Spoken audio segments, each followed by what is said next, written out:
Welcome all to Chasing Tents. My name is Abby. Thank you so much for joining me, guys, to this new episode.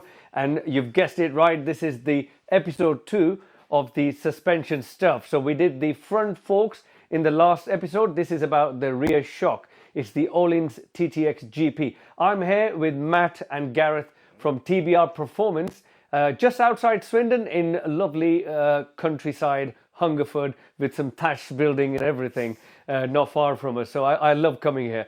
So yeah, to TTX GP rear shock. So we're going to be not only servicing the shock, but also telling you a few facts along the way we do it. So without wasting too much time, let's get on it. Let's open up that rear shock and tell you all about it. So, hi guys. We're just going to strip this TTX shock, tell you a little bit about the valving, a little bit about the shock, and just servicing shocks in general. Again, same as with the forks, everything's got to be pristinely clean while we do this, particularly more so with the shock because there's a lot of tight tolerances and moving parts. So the shock, we've already cleaned it down, we just go ahead and strip it.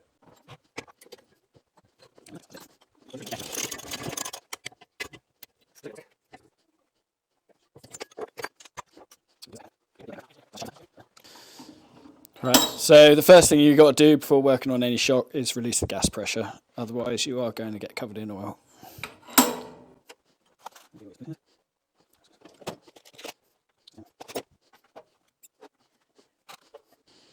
So this is just a hypodermic needle. There's a little rubber grommet in here, and you just pierce the grommet. And normally you would get some gas out, but I'm guessing Abby hasn't had this shock serviced in a long time because there was zero pressure came out of there.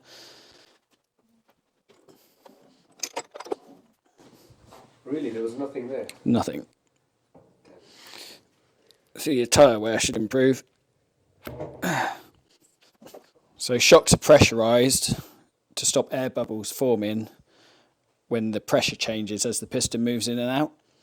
So obviously if the whole thing's pressurised, it's literally squeezing those bubbles to stop them forming. And if you've got bubbles forming, as we saw from the forks video, the damping force is created by forcing oil through small holes.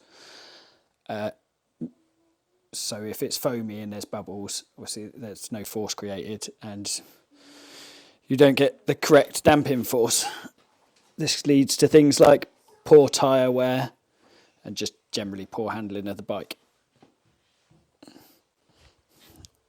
So for a TTX shock, these have 6 bar of pressure, On a road bike shock, that could be 10 up to 12, maybe 14 bar of pressure. Over time, just naturally, the gas will leak out. And so one of the most important things regarding maintaining your shock is to keep that pressure. But when that pressure's leaked out, it's usually migrated into the actual oil itself. So you can't just regas it. You have to change the oil as well as repressurizing it. So this outer cap, this just seals the gas chamber. And there's another piston in here. That's the separator piston. So you have oil on this side and inside the body of the shock. A piston there, that's free to float up and down. And then this here is just a cap, just to seal that air in. The pressure, And as we saw earlier, when you go to gas it, you use a hypodermic needle and you inject gas through there, and that pressurizes this chamber here. Okay, ready? Right, so let's back in. So a good thing about the TTX shock, these are designed, they're race shocks, so they're designed for, again, as we said earlier about the Öhlins forks, to be able to change the valving quickly trackside. So whereas on a conventional shock, all the valving is on a piston like in the forks, in the case of a TTX shock, there's just a solid piston, no shims, nothing on it, it's just literally a solid disc that as the shaft moves in or out, it pumps oil one way or pumps oil the other way through some channels into the body of the shock, and then on the end of these here, the actual valving sits on there. So to change the valving, you can literally unscrew that the entire valving assembly is on the end of this, so you can make super quick changes trackside.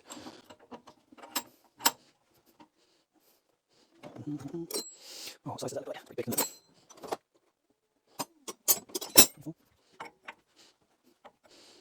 So this is the rebound stack we're removing. Oil will come out now because we haven't drained the oil yet.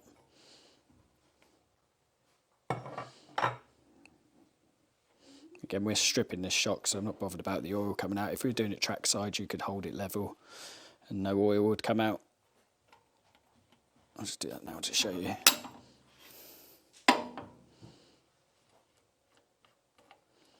So yeah, if you imagine we're trackside, Abby's complaining because of whatever damping problem. That's it, that's the shim stack. You can then disassemble this, just a little circlip holds it all together.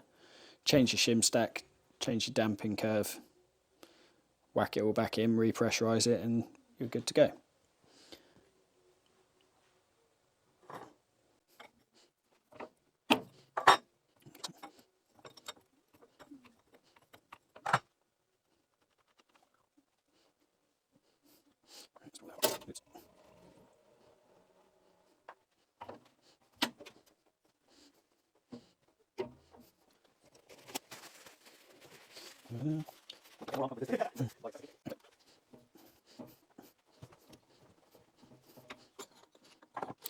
So if you come and look at this, TTX is what's known as a twin tube shock. The reason for that is because you have the outer tube and then this tube on the inside. So this is what I was saying about the piston. It's just a solid piece of metal. When the shock compresses, it just pumps oil out the top of here, through the body of the shock, through the compression stack, down between the two walls, through the bottom and on the other side. And then when it comes out, it pumps it back round the other way. So you're just constantly going through the bottom, back out the other way. The problem with this design, quite a few people find, because all the heat is generated by the friction of this rubbing up and down inside here, that then sits in there, and you've now got an insulating layer of oil between where the heat is generated and to the outside world, so these can suffer with heat fade quite badly, particularly on Aprilias where the shock sits really close to the exhaust. And Ducatis, I think. And Ducatis, yeah. I mean, to be honest, most people at an amateur level or track day level, you're not really going to notice that badly. Also depends on your weight. So like really heavy riders, they're putting a lot more. They're making the shock do a lot more work, and you have to have a heavier spring. The heavier the spring, the more energy it's putting through the shock. So that's a factor as well.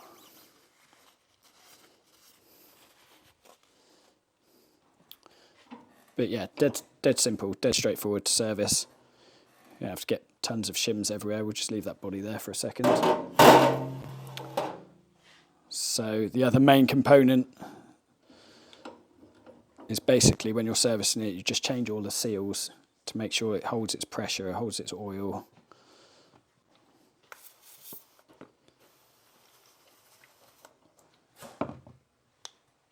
Everything stays in good working order. Just hold that there loosely.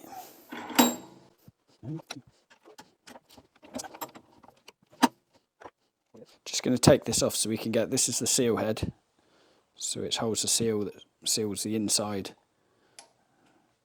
from the outside. So this all just comes off, there's nothing fancy about this.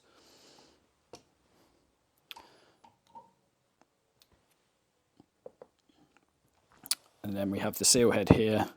This is just a dust seal. And then buried down there is a little X-ring seal.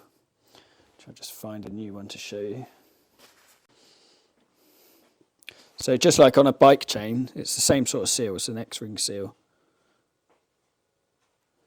That sits in this housing there. And then the pressure of the shock also helps this seal.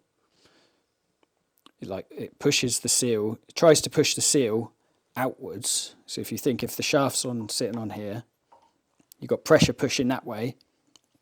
It's trying to push that seal towards the outside world, which then forces it into the shaft. So the actual gas pressure itself helps this seal push against the shaft and stops fluid leaking. So one of the benefits of a twin tube shock is, although you want that pressure to help it seal and stop fluid leaking, the more pressure you have, the harder it's pushing that seal into the shaft, and then you get stiction. So obviously that's then working against the shaft working smoothly. So the other thing we'll just run some fine emery paper just around in like a crisscross pattern, just to make sure there's no burrs and to give a nice surface. It works similar to when you hone a cylinder engine, when you hone the cylinder on an engine, just to help the shaft retain a microscopic amounts of oil, keeps the seal lubricated and keeps everything working smoothly.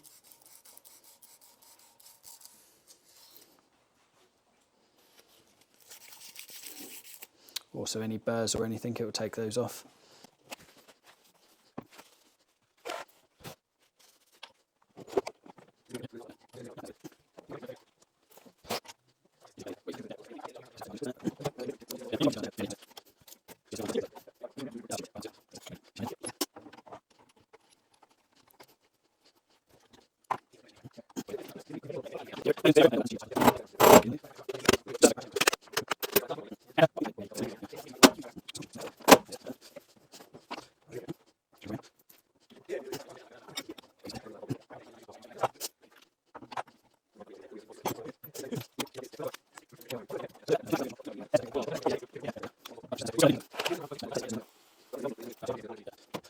Okay, so the shock's all reassembled now. I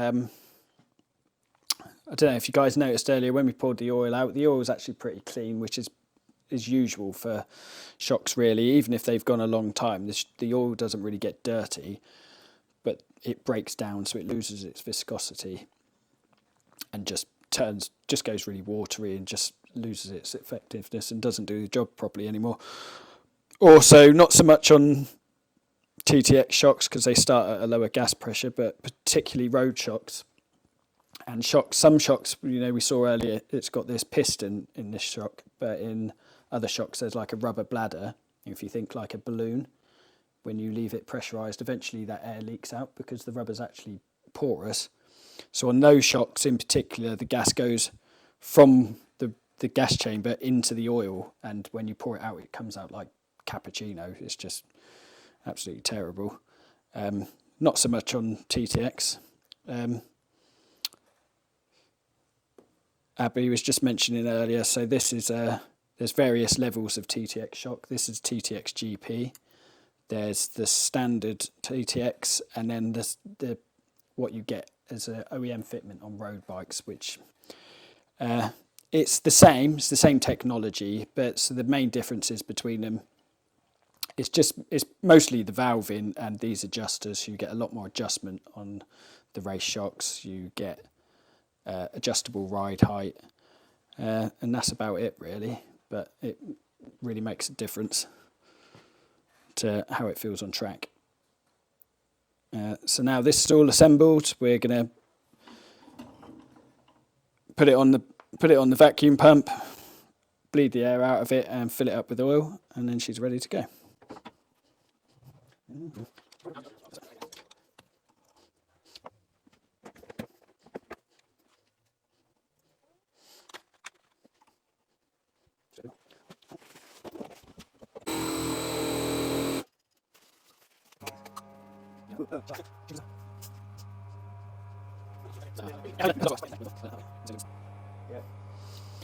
Okay, so we leave it on the vacuum pump for about 5 minutes to pull a vacuum.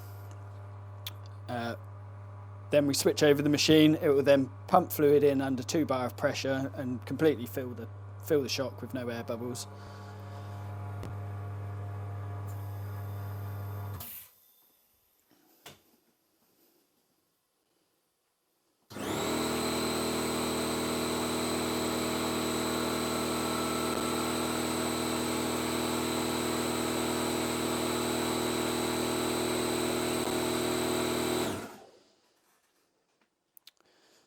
So now we'll release the pressure. We now need to set the height of this piston.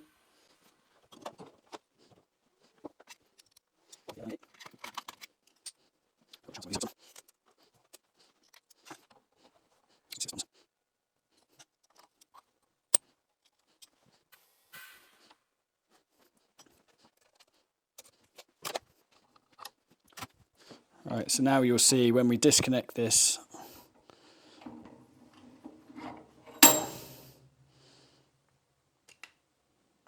it's totally brimmed with oil.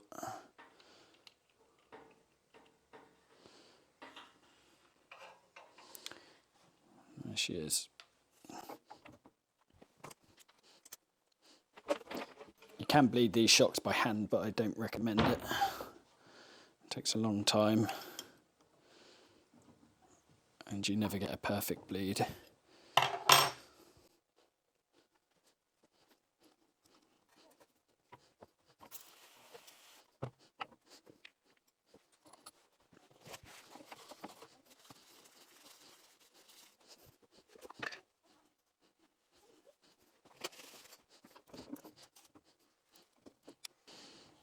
So as I was saying earlier, this is a twin tube shock.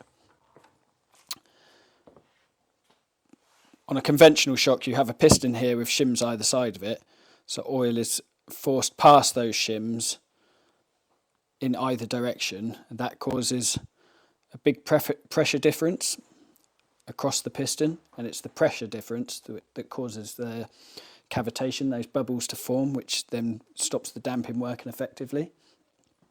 On this shock, because it pumps it through the shims and back round to the other side of the piston, you don't get such a massive pressure differential, which is the main advantage of these shocks. So it means you can run at only 6 bar of pressure instead of 12, 14 or higher, which, as I said earlier, that then puts more stiction, sorry, shouldn't be doing this, which then puts more stiction on the seals, so you get a shock that runs hotter and not as smoothly.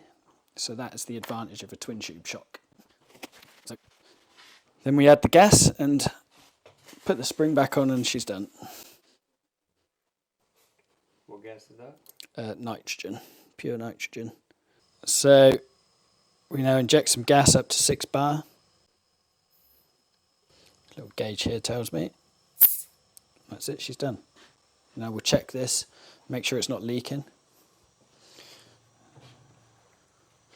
Same way you check a bicycle tyre, just put some fluid on it. No leaks, and we're all happy. And what's the gas for? The gas? Yeah. To pressurise it, to prevent cavitation. It's bubbles. Prevents bubbles forming. Literally, if you think there's no pressure, bubbles can form easily. If there's pressure in the fluid, it just squashes the bubbles. So the bubbles will still be there, but they're just squashed down to a really small size. Mm-hmm. So then the fluid stays a fluid and not a froth. With this, so when you get road shocks and you service them, you open them up and it's like a cappuccino inside. Oh wow! Yeah, and you think every time. So the piston's moving that way, and it's compressing fluid on one side. It's making a vacuum on the other side, or it's you're getting a pressure differential. So that makes bubbles expand, which makes a froth. So if you've got pressure in here compressing it, it stops those bubbles forming. Mm-hmm. But there's great videos. There's a video on YouTube where Olin's made a see-through shock, and then they apply the gas, take the gas off, apply it again, and you can just see the bubbles forming, disappearing. So just search for cavitation Olin's or something like that on YouTube, and you'll find that video.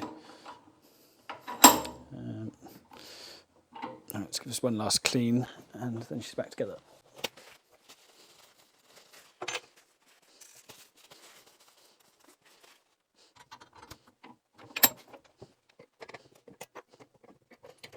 Yep. Ta-da! Okay, welcome back, guys. Now, as you can tell, the jackets are on, so it's been a cold afternoon and a cold evening. We've been at it for ages. I say we, Matt's been at it for ages on the rear Öhlins TTX GP, and I know there was a lot of detail in there, and that is exactly the detail I sometimes like to portray in my videos, because you don't see that very often elsewhere. So the whole point of this was, as you can tell in the beginning, when Matt tried to take the gas out of the shock, there was no gas, so probably it ran out. I mean, like I explained in the shock, the front forks video, the previous episode, I've done the Cadwell Park race, the Donington Park race, the Alton Park 8 hours race, and Croft Circuit race and Anglesey race, and 2 days at Aston Racetrack as a track day, and 3 days at Aragon. So I've done a lot of track time on the forks and the shock. And if you think about it, I did endurance racing last year. So one endurance race is not 20 minutes or 18 minutes or 15 minutes. My one stint could be an hour. So these forks and shock have had a really hard time. And, it was high time for us to kind of service them. And that's why on the rear shock, there was hardly any gas. And I was quite surprised about that. Matt says, hopefully now I will feel a bit more better on the rear. The tire life will be a bit better as well. So, the whole point was this, to not only the service front and back, but also to show you what's involved and, how it really works. So we've only got one mic because we ran out of battery. When it gets cold, we run out of battery. So I'm just going to ask Matt how much it costs altogether to service front and rear, and how long will it take, and if people have to leave their bikes here and take it from there. So how much will it cost? So that's what, as you were saying about the amount of time you've spent on a shock. So a normal service interval is around 15 hours on a shock. So 15 hours of use. So yeah, you're probably quite far over that by now. Yeah. But generally once a year. If you could do it once a year, you'll stay on top of things. Yeah, once a year shock service, I think it's really important. Shocks more so than forks, because the gas pressure you could leave a shock on the shelf for a year and it will need servicing, even though you haven't even used it, because the gas will just eventually leak out, and obviously more so if you're using it. Servicing, shocks start at £145, and most shocks are the same. Some specific race shocks have the service kits that the manufacturers supply a bit more expensive, so up to maybe £180 for a shock. And then other things, if you need them re-sprung, those would all be extra costs. Forks start at £160. That includes all the service parts, seals, bushes, and the oil. And again, up to sort of maybe £200. I would say maximum £200 on a fork. So maximum £200 service on the forks, and around up to 180 for the shock. 180 for the shock. But to be honest, this is money well spent, isn't it? Because 100%. Like you've lost that money in tyre wear, particularly on the rear shock, just by leaving it this long. Yeah. So, and also if forks start leaking, it's you lose half a track day or whatever, or you have to pay someone. Exactly, and it could be dangerous as well. Yeah, 100%. Just leaking fork is it could be it goes on your brakes, on your tyres. Exactly, so, catastrophe. Yeah, and particularly if you've got pressurised forks, so K-Tech DDS, Öhlins FGRs, Öhlins FKRs. Again, they can lose pressure like a shock does. They're not all gas pressurised, but they can still lose that pressure and then still have the same detrimental effects. So fair enough. Well, like I said, guys, we're sharing a mic, like I said to you before. Thank you very much for watching this. Really appreciate this.